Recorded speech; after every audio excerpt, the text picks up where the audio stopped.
다 함께 일어나셔서 찬송 21장을 부르시면서 주일 사부 예배를 드리겠습니다.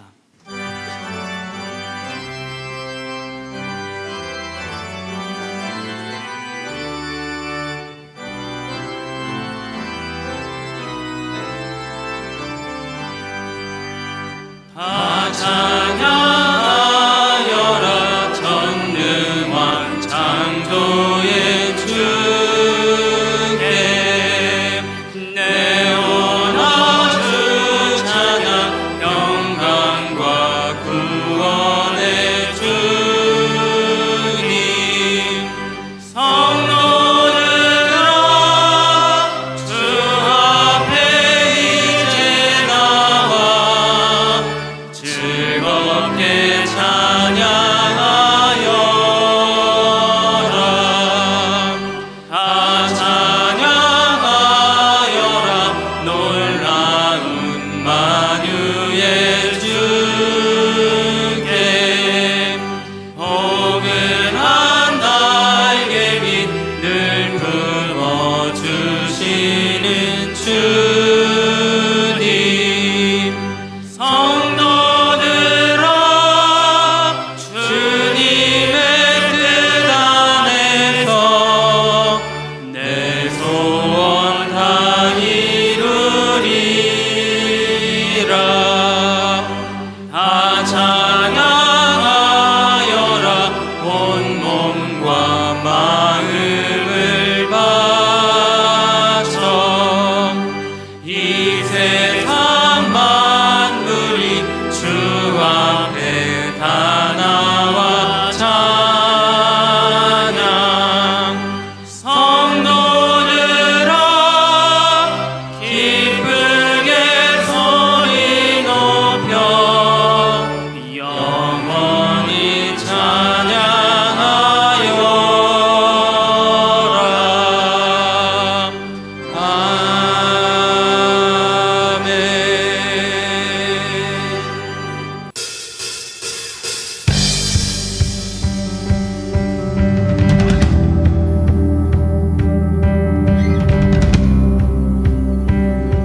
아멘. 함께 찬양하겠습니다. 푸른 마르고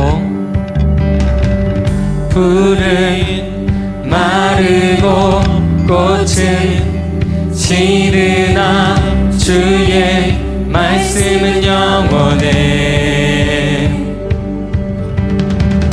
푸른 마르고 꽃은 지르나 주의 말씀은 영원해. 푸른 마르고 푸른 마르고 꽃은 지르나 주의 말씀은 영원해. 푸른 마르고 꽃은 지르나 주의 말씀은 영원해. 주의 말씀을 믿는 자 주의 말씀을 믿는 자 그의 구원을 얻으리. 주의 말씀을 행하는 자 그의 능력을 보게 되리라. 주의 말씀은 영원해. 주의 말씀은 영원해. 주의 말씀은 영원해. 주의 말씀은 영원해. 영원해. 영원해. 영원해.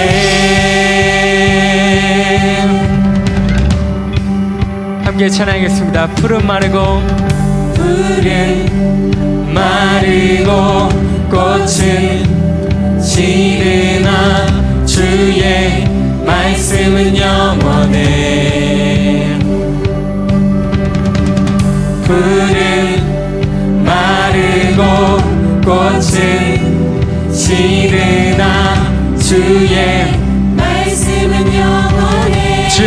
말씀을 믿는 자, 주의 말씀을 믿는 자, 그의 구원을 얻으리. 주의 말씀을 행하는 자, 주님의 능력을 보게 될 것입니다. 보게 되리라. 주의 말씀은 영원해. 주의 말씀은 영원해. 주의 말씀은 영원해. 주의 말씀은 영원해. 주의 말씀은 영원해. 주의 말씀은 영원해. 주의 말씀은 영원해. 한 번 더. 주의 말씀은, 주의 말씀은 영원해. 주의 말씀은 영원해. 영원해. 영원해. 영원해.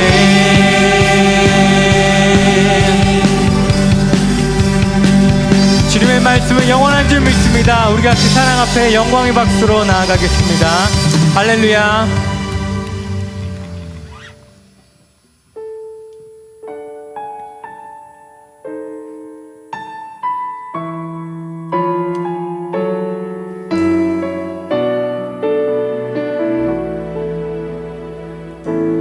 나의 영혼이 잠잠히,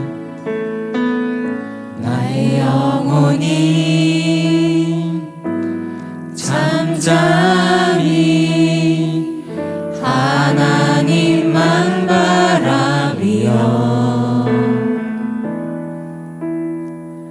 나의 구원이 그에게서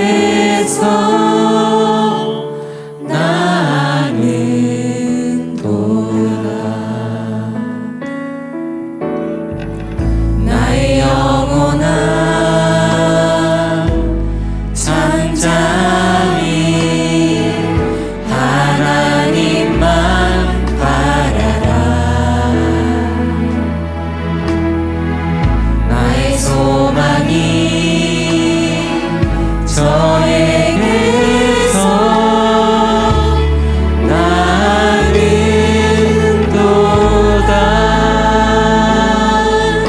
오직 주만이 나의 반석, 나의 구원이시니.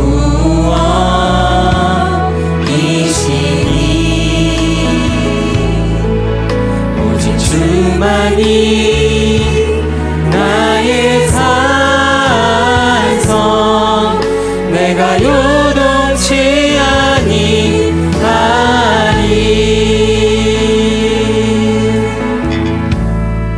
나의 영혼이 간절히, 나의 영혼이 간절히 여호와를 갈망하며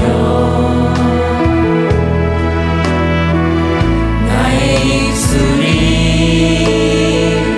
여호와를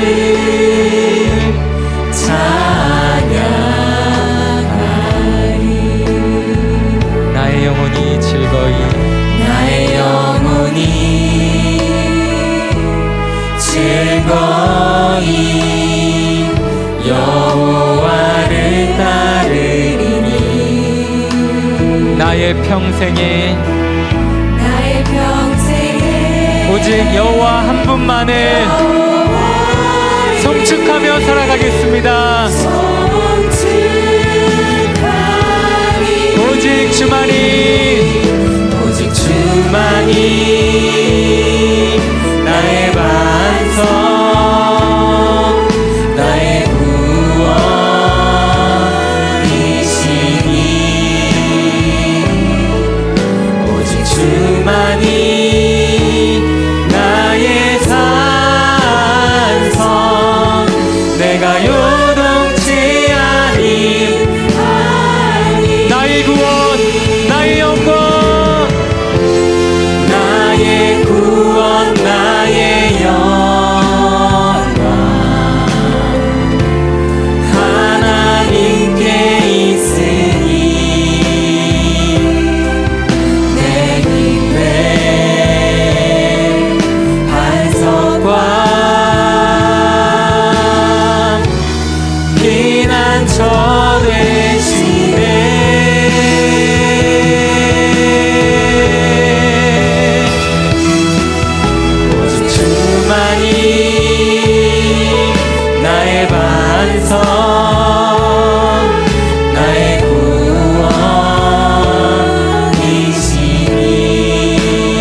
요동치 아니하겠습니다. 오직 주만이 나의 반석 나의 구원이시니 오직 주님만이 오직 주만이 나의 산성이십니다. 그러므로 내가 요동치 아니하겠습니다. 우리 한 번 더 오직 주만이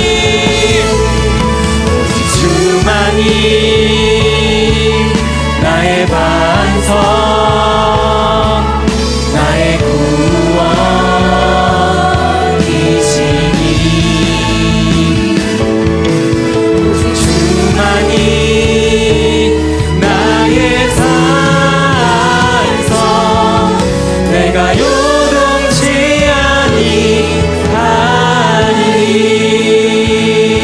아니하리니. 이 시간 함께 오늘 드릴 예배를 위해서 간절히 기도하며 나아가겠습니다. 하나님 말씀은 빌립보서 2장 5절에서 11절까지 말씀입니다. 신약성경 319페이지입니다. 빌립보서 2장 5절에서 11절까지 말씀 제가 봉독하겠습니다. 너희 안에 이 마음을 품으라. 곧 그리스도 예수의 마음이니 그는 근본 하나님의 본체시나 하나님과 동등됨을 취할 것으로 여기지 아니하시고 오히려 자기를 비워 종의 형체를 가지사 사람들과 같이 되셨고 사람의 모양으로 나타나사 자기를 낮추시고 죽기까지 복종하셨으니 곧 십자가에 죽으심이라. 이러므로 하나님이 그를 지극히 높여 모든 이름 위에 뛰어난 이름을 주사 하늘에 있는 자들과 땅에 있는 자들과 땅 아래에 있는 자들로 모든 무릎을 예수의 이름에 꿇게 하시고 모든 입으로 예수 그리스도를 주라 시인하여 하나님 아버지께 영광을 돌리게 하셨느니라. 아멘. 이 시간 시온 찬양대에 찬양이 있겠습니다.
빌립보서 강의 9번째 말씀으로 자기를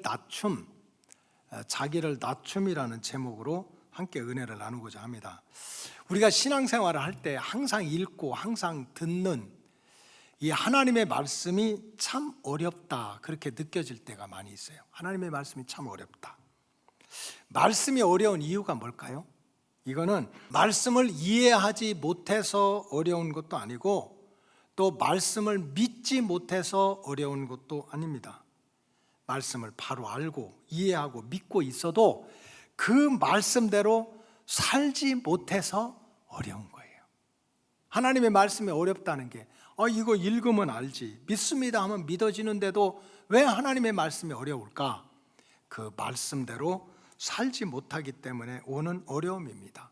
그런 의미로 볼 때 하나님의 말씀 중에 가장 어려운 말씀 중에 하나는 바로 교만해서는 안 된다, 겸손하게 살아야 된다. 이 말씀을 모르는 사람이 어디가 있겠어요? 이 말씀을 싫어, 나는 교만하게 살 거야, 이럴 사람이 누가 있겠습니까? 이 말씀은 다 알아요, 다 믿고 있어요. 그러나 그대로 살기는 너무 힘든 거예요. 그럼에도 불구하고 이것이 참 살기 어려움에도 불구하고 성경에서는 계속해서 자기 높이지 말고 교만하지 말고 겸손하게 살아라, 이런 말씀을 계속하고 있습니다. 여러분, 사람들이 왜 그렇게 열심히 살아가고 있습니까? 남들 잘 때 자지 않고 쉴 때 쉬지 않고 열심히 공부하고 노력하고 왜 그렇게 열심히 살아요? 결정적인 이유는 여러 가지가 있겠지만 그 이유는 바로 자신을 높이기 위해서입니다. 자기가 망하기 위해서 열심히 사는 사람이 어디가 있겠어? 어떻게든지 자기 자존감을 높이고 자기 이름을 높이고 자기 영광을 높이고 자기 포지션을 높이고 자기 명성을 높이기 위해서 그렇게 피나는 노력을 하고 최선을 다하는 것 아닙니까? 이게 세상의 법칙입니다. 이게 세상 살아가는 지혜인 거야. 어떻게 하든지 그냥 높아지기 위해서 내 이름도 포지션도 내 명성도, 그래서 노력하는 거 아닙니까? 이게 세상의 법칙이야. 이 사회는요, 이 명암이 있습니다. 이렇게 볼 수도 있고 저렇게 볼 수도 있는 거예요. 다 모든 일은 양면성이 있어. 근데 항상 편향된 시각을 가지고 한쪽 편을 계속 한쪽 편만 들면서 다른 편을 조롱하고 깎아내리고 삐죽거리고 비방하고 그러면서 교만을 떨어요. 근데 많은 사람들이 또 그 소리를 너무 좋아하는 거야. 막 깎아내리고 비방하고 판단하고 조롱하고 이런 걸 너무 좋아하는 거야. 여러분, 세상의 흐름이 겸손은 힘들어, 겸손하면 망해, 그래도 길을 쓰고 올라가야지, 자기를 높여야지, 이름이든지 명성이든지 하는 유행이 세상을 휩쓴다 하더라도 적어도 성경에서 하나님의 백성들이 교만하지 말아야 된다, 자기를 낮추어 살아야 된다 하는 말씀을 외면해서는 안 된다는 거예요. 성경에 보면 교만하지 말아야 된다, 자기를 낮춰야 한다는 겸손에 대한 언급이요, 그냥 200번 이상이 나오는 거야. 계속 교만하면 안 돼, 겸손해야 돼, 자기를 낮춰야 돼. 오늘 본문도 마찬가지입니다. 사도 바울은 빌립보 교회를 참 애틋하게 사랑을 했어요. 왜? 자기가 가장 고생하면서 세웠던 교회가 빌립보 교회예요. 그리고 자기가 가장 힘들고 어려운 선교를 할 때 기도로 물질로 가장 많이 그 후원을 했던 데가 빌립보 교회입니다. 그러니까 그 마음이 어떻게 애틋했겠어요. 그런데 빌립보 교회는 성도들 이름을 딱 대면 모두가 알 수 있을 유명한 사람, 유력한 사람은 하나도 없어요. 기껏해야 자주색 옷감 장사 파는 루디아 이름만 있지 그 외에는 이름도 없는 거야. 그러니 교만할 것도 없어요. 사실은 세상적인 보면 내세울 교만도 없는 교회야. 그런데도 그런 교회 성도들을 향해서 사도 바울이 진심으로 사랑하는 마음으로 하는 말이, 자기를 낮추고 하나님의 뜻에 죽기까지 복종하고 살아라. 내세울 것도 없는데, 세상적으로 자랑할 것도 하나도 없는 그 사람들을 진심으로 사랑하는 마음으로 하는 얘기가 자기를 낮추고 죽기까지 복종하는 삶을 살라고 오늘도 우리가 읽은 편지를 보내고 있습니다. 여러분, 나를 낮추고 정말 죽기까지 복종하며 사는 삶이란 결코 쉬운 일이 아니지 않습니까? 나를 낮추기 위해서는 때로는 내 자존심도 꺾어야 되고 손해보는 일도 감수해야 되고 지금 내가 누리고 있는 이런 것들을 또 이것저것 내려놓을 일들이 얼마나 많이 있습니까? 그래서 우리가 듣기는 들어도 깨달으면 깨달아도 믿기는 믿어도 그 말씀대로 사는 건 쉽지 않다, 이런 뜻입니다. 2006년도에 베스트셀러 중에 하나가 바로 내려놓음이라고 하는 책이 있었습니다. 아마 이것을 읽은 분도 계실 거예요. 이 책의 저자는 이용규 선교사님입니다. 머리가 아주 좋아서 서울대학교 동양사학과를 졸업하고 미국으로 건너가서 그 어려운 하버드 대학에서 PhD를 받았습니다. 중동 지역의 역사, 아시아의 역사 뭐 이런 걸 연구해가지고 박사학위를 받으니까 그냥 그 박사학위를 받자마자 이곳저곳에서 콜을 하는 거야. 우리 연구소로 와라, 우리 학교로 와라, 또 교수가 되어달라. 그런데 이분이 어느 순간에 은혜를 받고 나서 그런 그 콜링들을 다 거부하고 가족들과 함께 아무도 알아주지 않는, 지금부터 뭐 20년이 벌써 지났겠죠, 몽골의 선교사라는 이름으로 그렇게 하버드 대학까지 나온 그분이 자기 생각에 모든 걸 다 내려놓고 선교의 현지로 간 거예요. 그래서 이 내려놓음이라고 하는 책은 책상에 앉아서 혼자 상상하고 연구해서 쓴 책이 아닙니다. 자기의 스토리를 얘기하는 거예요. 자기가 정말 하나님 앞에 부르심을 받고 내려놓는다고 해서 내려놨는데 가보니까 내려놓은 게 없는 거예요. 자기 생각에는 그 학벌도 내려놓고 그 다음에 그 자기 명예도 내려놓고 자기의 안전과 생명도 내려놓고 물질적인 부도 내려놓고 다 내려놓고 사는 줄 알았는데 가보니까, 그래서 자기는 다 내려놨는데도 가보니까 자기가 사역에 대한 또 욕심이 있는 거예요. 욕심. 사역을 잘해야지, 하나님의 일을 잘해야지.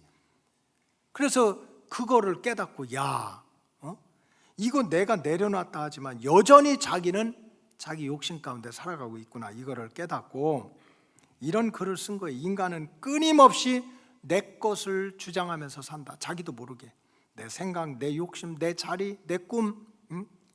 그래서 진정한 믿음이라는 게 뭐냐? 이거는 나를 비우고 하나님의 은혜로 채워지는 것이 믿음이라는 거예요. 나를 어떻게 비우기를 노력하고 하나님의 은혜로 채워지도록 노력하는 게, 그게 믿음이라는 거예요. 그래 자기 삶을 돌아보니까 자기는 자기 계획, 소유, 안전, 경험, 지식, 학벌 이거 다 내려놓은 줄 알았는데 하나님의 은혜가 없는 거예요. 그래서 이분이 마지막으로 깨달은 것은 내가 내려놓을 때 그때 하나님의 은혜가 시작된다. 진심으로. 여러분 제 얼굴을 보세요. 제가 욕심이 있겠어요, 없겠어요? 얼마나 착하게 생겼는데. 근데 보세요, 저도 욕심이 많아요. 다른 게 아니야. 다른 건 몰라도 하나님이 부족하지만 로고스 재단의 목자로 세워주셨으니까 하여간 어떻게든지 목회를 잘해야 되겠다. 이 맡겨주신 양떼들이 진짜 예수 잘 믿고 은혜도 받고 복도 받아서 하나님 앞에 귀하게 쓰임받고 정말 세상에서도 역시 하나님의 아들, 딸은 달라, 이런 소리를 좀 듣게 해야 되겠다는 뭐가 있어요? 욕심이 있는 거예요. 그 얘기를 지금 이용규 선교사가 하는 거예요. 자기가 세상 것 다 내려놓고서 주의 일을 한다고 했는데 알고 보니까 그 주의 일을 열심히 하겠다는 욕심이 자기를 또 사로잡고 있는 거예요. 그래서 그것까지 다 내려놓고 내가 정말 내가 꿈꾸고 생각하는 걸 내려놓고 그렇게 내려놓았더니 하나님의 역사, 하나님의 은혜의 역사가 시작됐다, 이런 내용입니다. 그래서 이 내려놓음이라고 하는 책이 나온 다음에 막 코스타 같은 대학생, 그 해외 유학생 단체에서 막 초청도 많이 하고 한국에도 오고 책도 많이 팔리고, 근데 그 많은 사람들이 읽고 감동을 받고 그 다음에 이제 뭐 독후감을 쓰고 이랬는데 내용은 똑같은 거예요. 그 많은 사람들이 내려놓음이라는 그런 책을 읽고 감동을 받고 은혜를 받고 깨닫고 회개하고, 그러면서 결론은 행하기는 너무 어렵다, 그거야. 내려놓음이라고 하는 말이 너무 좋은데, 나를 낮춘다고 하는 말이 너무 좋은데, 그게 하나님의 말씀인데 뭐 하기가 어려워요? 행하기가 어렵다는 거예요. 근데 오늘 본문에 보니까 그럼에도 불구하고 사도 바울은 2000년 전에 자기가 가장 사랑하는 빌립보 성도들에게, 오늘을 살아가는 저와 여러분 같은 하나님의 아들, 딸들에게 알아도 믿어도 행하기 어려운, 자기를 낮추고 죽기까지 복종하는 게 어려운 줄 알지만 그래도 예수 믿는 사람들은 그런 마음을 가지고 살아가야 된다, 이거를 선포하고 있는 거예요. 왜 바울은 우리 육신적으로 그렇게 불가능함에도 불구하고 자기를 내려놓고 죽기까지 복종하고 살라고 이렇게 권면을 하고 있습니까? 그 이유를 살펴보면, 첫째는 그것이 우리가 가장 사랑하고 우리를 위해서 죽기까지 사랑하고 우리가 믿는 예수님, 그분의 마음인 거예요. 이게 예수님의 마음인 거지. 빌립보서 2장 5절에 보면 너희 안에 이 마음을 품으라 그랬어요. 너희 안에 이런 마음을 품어라. 이사야서에 보니까 인간의 마음은 세 종류가 있대요. 여러분 가슴에 손을 대고 들어보세요. 인간의 마음은 사람의 마음도 있고 짐승의 마음도 있고 마귀의 마음도 있다는 거예요. 그래서 느부갓네살 왕은 그렇게 왕궁에서 살면서도 그 마음이 짐승의 마음 같아가지고서 사람한테 쫓겨나고 들판에 가서 풀을 뜯어먹고 살고, 짐승이니까 물고 뜯고 하는 거 아닙니까? 그 바울이 그런 얘기를 하는 거예요. 너희 안에 우리 마음이 잘못하면 왜 우리가 짐승 같은 짓을 합니까? 왜 마귀 짓을 합니까? 내 마음이 그래서 그런 거야. 너의 마음에 이 마음을 품어. 어떤 마음이냐? 예수의 마음이란 거야. 예수의 마음. 그래 6절에 보면 그는 근본 하나님의 본체시나, 하나님과 똑같아 신성을 가진 분이야. 그러나 하나님과 동등됨을 취할 것으로 여기지 아니했다. 하나님처럼 영광 받고 하나님처럼 경배와 찬양을 받고 나는 그런 자리에 가지 않겠다. 7절에 오히려 자기를 비워 종의 형체를 가지고 사람들과 같이 되었고, 자기를 낮추고 비워서 사람의 모습으로 이 땅에 오셔서 8절에 사람의 모양으로 나타나서 자기를 낮추시고 죽기까지 복종하셨으니 십자가에 죽으심이라 그랬어요. 우리의 구원자가 되시는 예수님, 우리를 사랑하되 죽기까지 사랑하는 그 예수님의 근본은 하나님이셨어.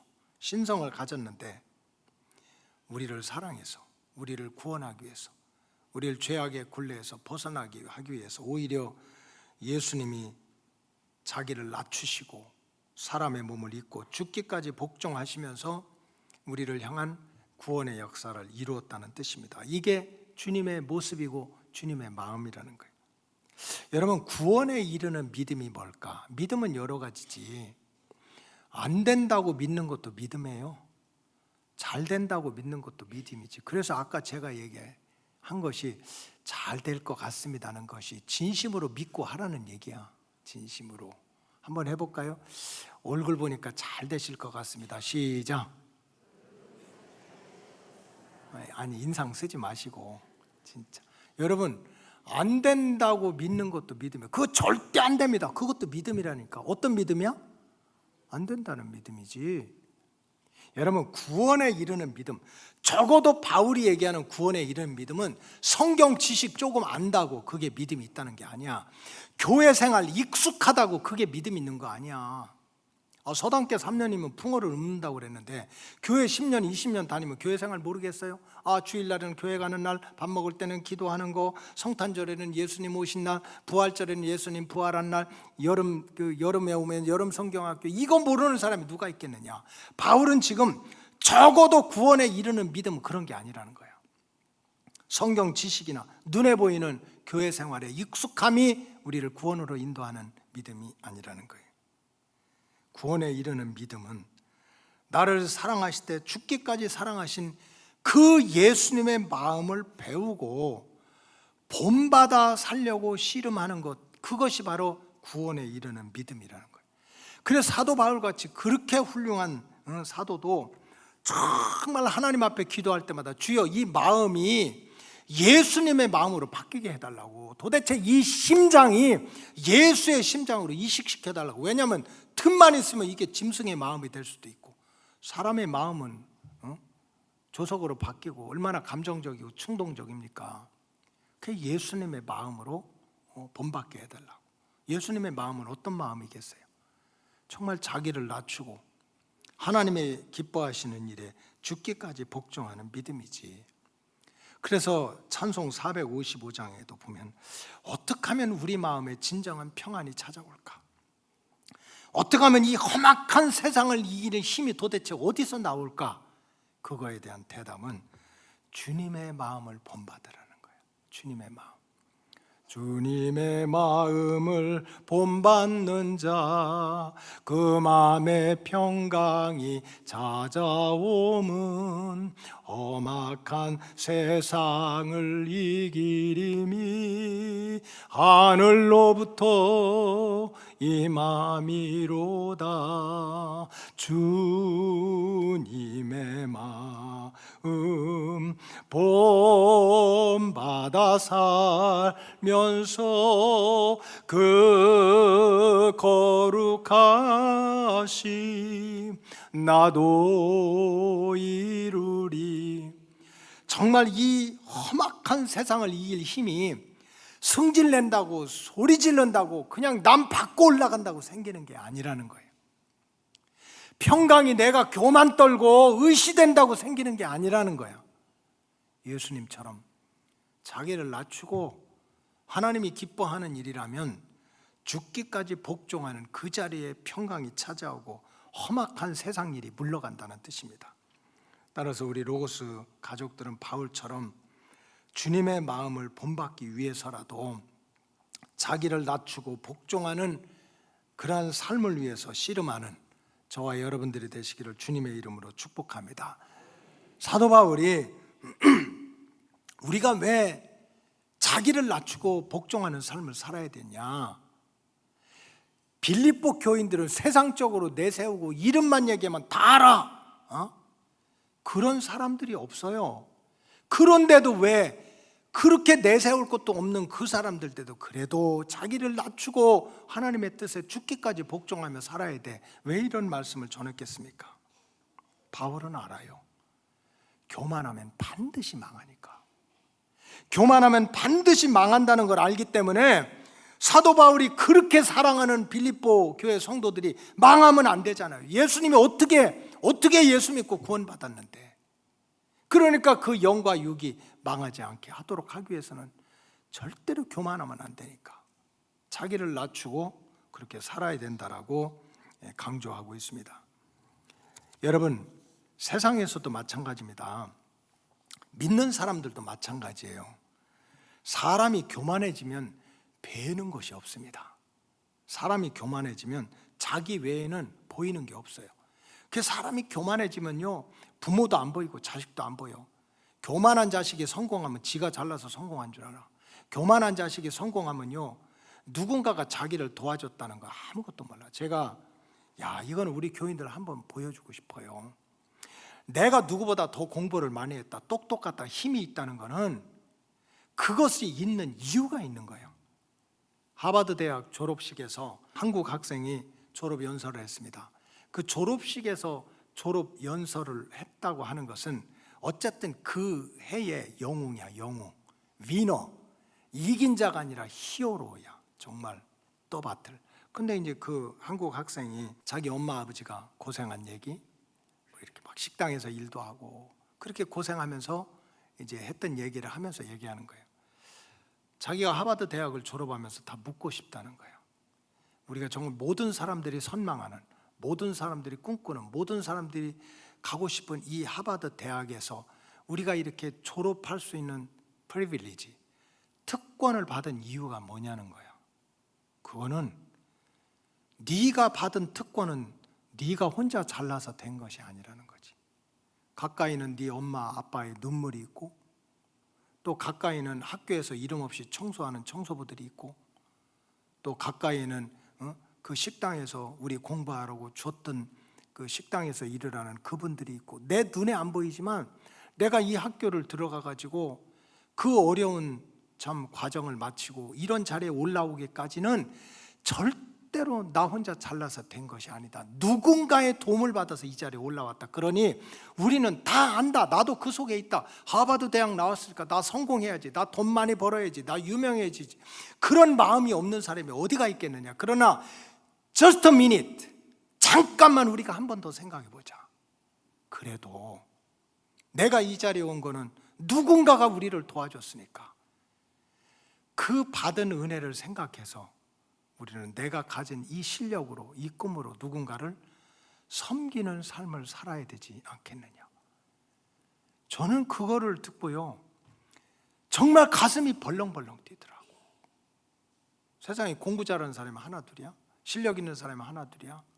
근데 그 얘기를 듣고 탁 일어나가지고 막 박수를 치고 격려를 하고 난리가 난 거지. 그렇게 막 환호를 하고. 여러분, 세상에서도요, 믿음이 있든지 없든지 사람이 교만해지면 배는 게 없다니까. 그냥 내가 다 잘나서 그런 줄 알아. 그러니까 부모 자식도 없어. 안 보이는 자리에서 나를 위해서 살았다는 사람들 배이지도 않아.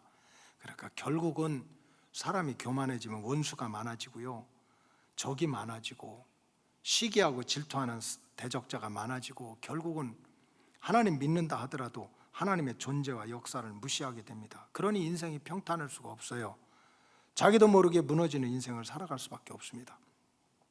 여러분, 아프리카라고 무시하면 안 되거든요. 인류 문명사에서 가장 먼저 화려한 문명으로 제국을 이룬 데가 애굽, 이집트 제국입니다. 무슨 막 유럽 뭐 이런 대단한 그게 아니에요. 최초의 제국을 이루어서 인간의 문명이 얼마나 대단하다는 거, 수학이라든지 기하학이라든지. 그래서 그 수천 년 전에 막 피라미드를 세우고 설계사 하나도 없이 이런 실력을 갖추고 있는 데가 애굽의 제국인데, 출애굽기 보니까 애굽의 제국의 왕 중에 유명한 왕이 그 바로 왕인데, 이 바로 왕이 자신의 삶의 주변에서 계속해서 안 좋은 일만 일어납니다. 한마디로 재앙만 일어나는 거예요. 갑자기 물이 피가 됐고, 그 다음에는 그냥 온 왕궁뿐만 아니라 애굽 주변에 그냥 깨구리들로 다 가득 차고, 파리들이 날아다니고, 티끌이 그냥 날라서 이가 돼가지고 왕궁이든지 가난한 집이든지 막 이가 돼서 다, 이 몰라요, 이? 이렇게 우리 겨울방학 때 이렇게 내복에서 이렇게 잡던 거, 그거. 그 겨울에는 그 이 잡는 게 일이잖아.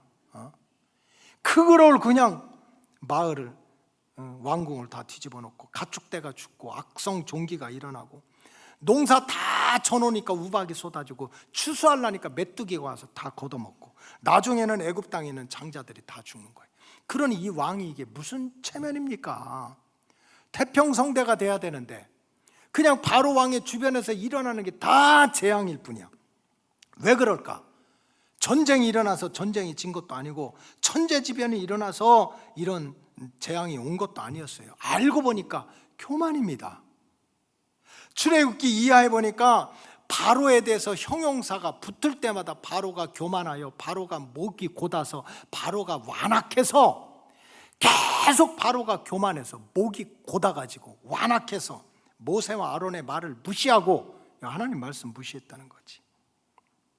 이 교만함과 완악함, 목이 곧음이 결국 사람도 무시하고 하나님도 무시하다가 10가지 재앙을 만나고, 마지막에는 자기 군대들과 함께 홍해바다에서 같이 빠져 죽는 역사의 실패자고 되가 말았습니다. 여러분, 우리가 높은 탑을 쌓든 낮은 탑을 쌓든 그저 작은 집을 짓든 큰 집을 짓든 공든 탑이 무너지질 말아야 돼요. 내가 무슨 남을 어렵게 한 게 아니라 내가 노력하고 수고한 공든 탑이 무너지지 말아야 돼요. 창세기 11장에 보면 공든 탑이 무너집니다. 홍수 심판 후에, 홍수 심판 때 구원을 받았던 이 노아의 후손들이 하늘 꼭대기까지 쌓는 바벨탑, 진짜 공든 탑을 쌓은 거지. 그러다 어느 순간에 마음이 갈라지고 언어가 달라지고, 그래서 공든 탑이 무너지고 뿔뿔이 흩어지는 재앙을 만나게 됩니다. 그 이유가 뭡니까? 교만입니다. 창세기 11장 4절에 보니까 또 말하되 성읍과 탑을 건설하여 그 탑 꼭대기를 하늘에 닿게 하고 우리 이름을 내고 온 지면에 흩어짐을 면하자. 우리가 열심히 탑을 쌓아 올려서 꼭대기까지 누구도 넘보지 못할 높은 자리에 올라가서 우리 이름을 내고 우리 영광을 내고 하나님도 우리 타치하지 못하게 우리 맘대로 살아보자는 거지. 결국 그런 교만이 자기들 스스로를 무너지게 했습니다. 이런 역사를 사도 바울이 진짜 은혜를 받고 보니까, 부활하신 주님을 만나고 보니까 예수의 영을 받아서 자기를 낮추고 죽기까지 복종하는 믿음을 가져보니까 보이는 거야. 멸망, 교만하면 반드시 제국도 무너지고, 교만하면 공든탑도 무너지고, 근데 자기가 사랑하는 믿음의 식구들이 무너져서는 안 되잖아요. 그래서 사도 바울은 사랑하는 빌립보 교회 성도들에게, 또 오늘을 사는 우리들에게, 주의 백성들은 언제 어떤 자리에서 살든지 항상 주님의 마음을 본받아서 죽는 거 아니다, 창피한 게 아니다, 자기를 낮추는 삶을 살아가라고 권면하고 있습니다. 마지막으로 자기를 낮출 때 오히려 하나님께서 높여주시는 은혜를 바울은 깨닫는 거예요.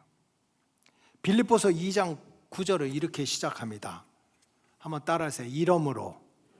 성경은 문장과 문장이 바뀔 때 그 접속사라든지 경과 구라고 그러지, 이게 굉장히 중요해요. 이러므로, 그렇기 때문에, 그럼에도 불구하고, 그러나, 이런 게 중요한데, 여기서 이러므로는 뭡니까? 예수님이 정말 그 신성의 자리에서 내려와서 하나님의 구원 역사를 이루기 위해서 자기 몸을 포기하고, 생명을 포기하고, 자기를 낮추고 죽기까지 복종함으로, 이런 뜻입니다. 이러므로 주께서 자기를 낮추며 죽기까지 복종하심으로 어떻게 했습니까? 인생 끝났습니까? 아니지. 오히려 하나님이 그를 지극히 높여 모든 이름 위에 뛰어난 이름을 주셨다.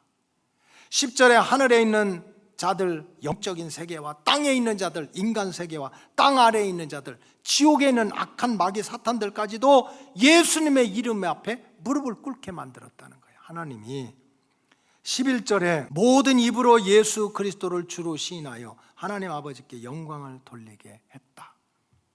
육신의 몸을 입으신 주님께서 자기를 낮추시며 하나님 아버지의 뜻에 죽기까지 복종했더니 선한 영적인 존재들도, 땅에 있는 모든 인생들도, 땅 아래에 있는 타락한 악한 영들까지 예수님의 이름 앞에 무릎을 꿇고 그로 인해서 하나님이 영광을 받도록 하나님이 세워주셨다는 뜻입니다. 교만하면 망하지만 정말 자기를 낮추면 하나님이 도리어 세워준다는 거예요. 믿음 안에서 나를 비우고 나를 낮추며 살아가는 것이 절대 망하는 길이 아니고 무너지는 길이 아니라는 뜻입니다.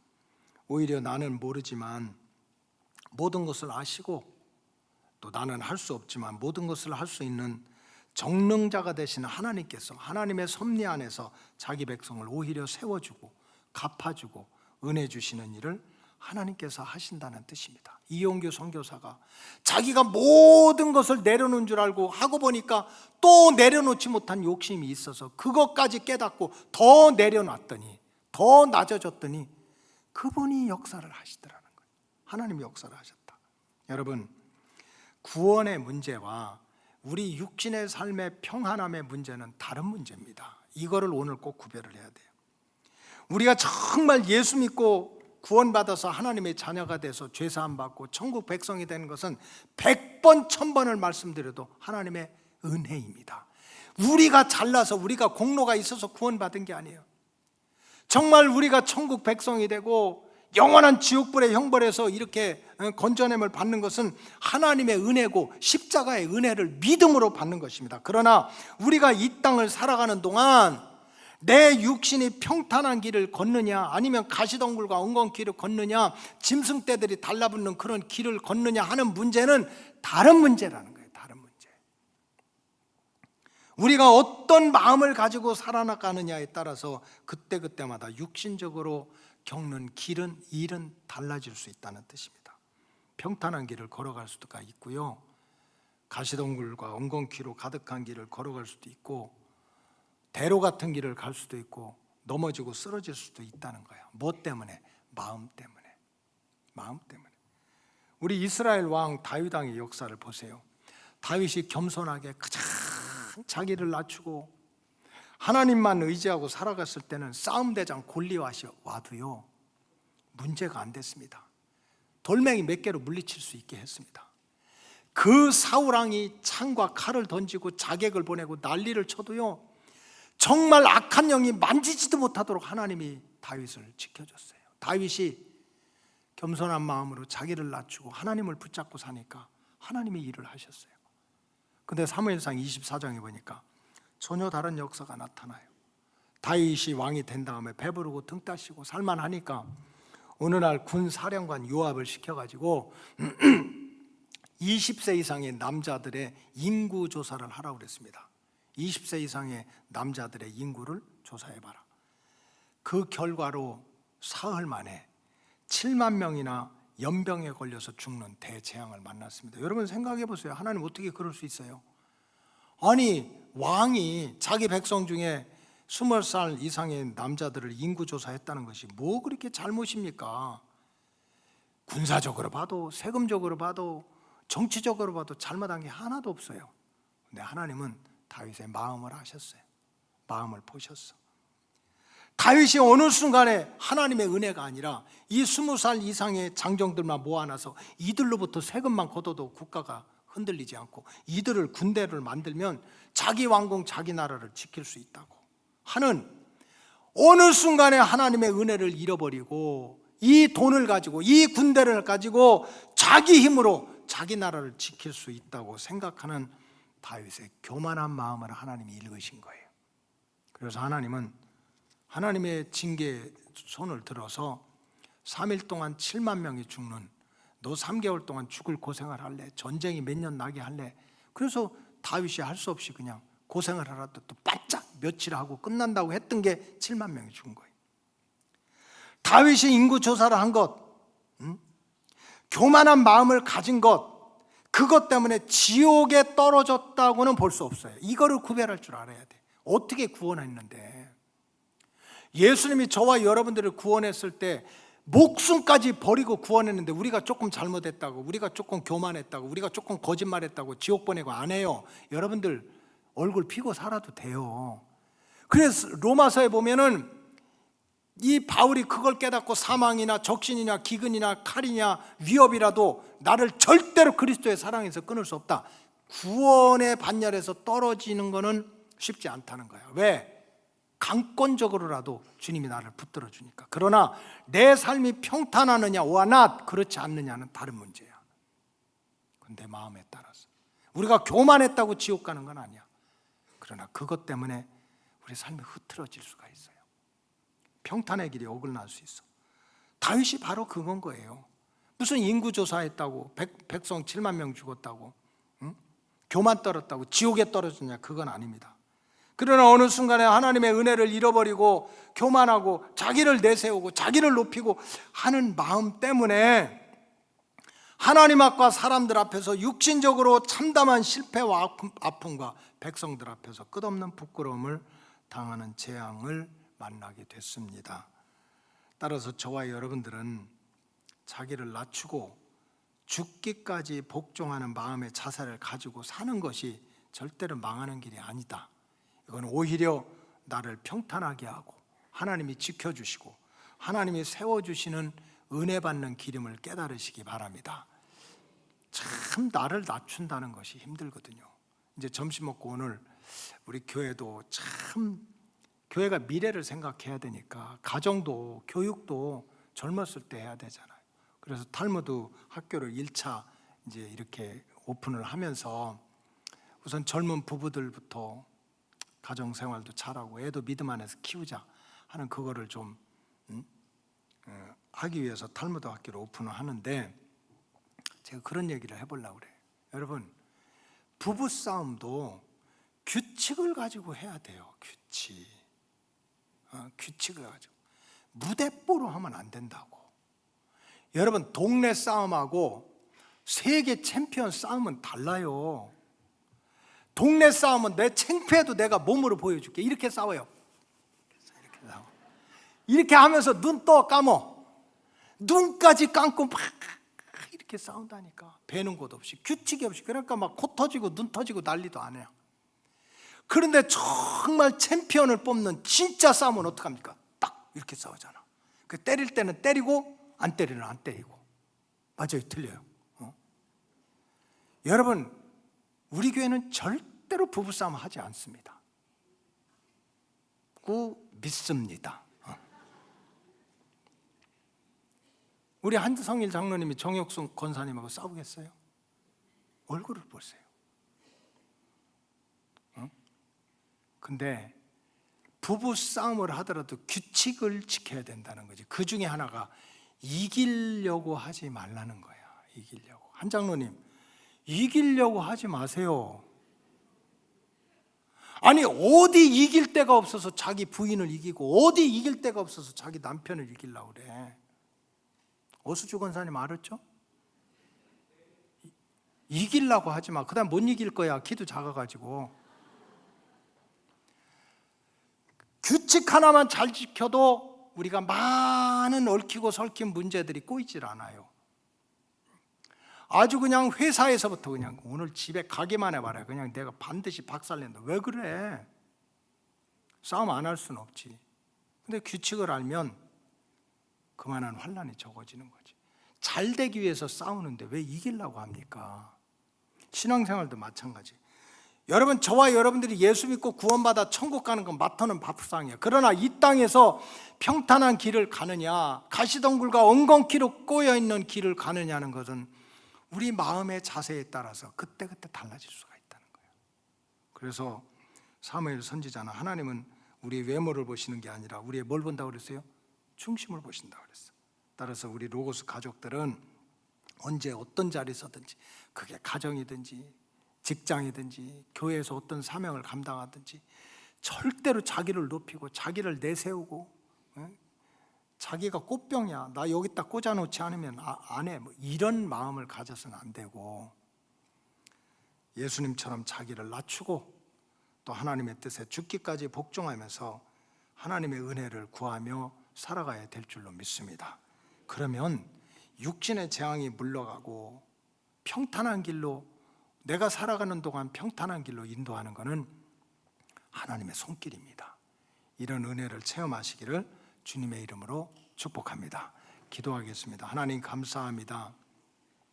사도 바울이 내세울 것도 없지만, 세상적으로 자랑할 것도 없지만, 그래도 진짜 사랑하니까, 정말 사랑하는 백성이 망해서는 안 되니까 빌립보 교회 성도들에게 예수님처럼 주님의 마음을 본받아서 자기를 낮추고 하나님이 기뻐하는 일에, 하나님의 뜻에 죽기까지 복종하라는 이 말씀의 진리를 다시 한번 깨닫고 하나님의 도우심을 체험하는 로고스 가족들 되게 하여 주시옵소서. 축복하며 예수님의 이름으로 기도하옵나이다. 아멘.